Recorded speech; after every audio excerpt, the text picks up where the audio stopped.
Hi guys, today we have ourselves a Tourex Darkarrow version 2 installed on Suzuki Vstrom.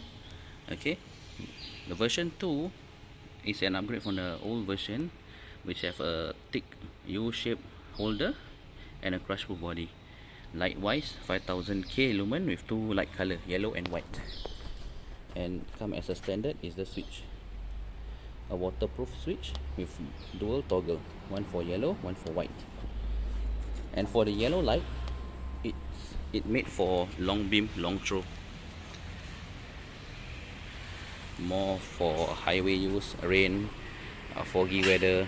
And for white is for short throw, mainly riding in the daytime, like day running lights, but have a good decent light throw as well.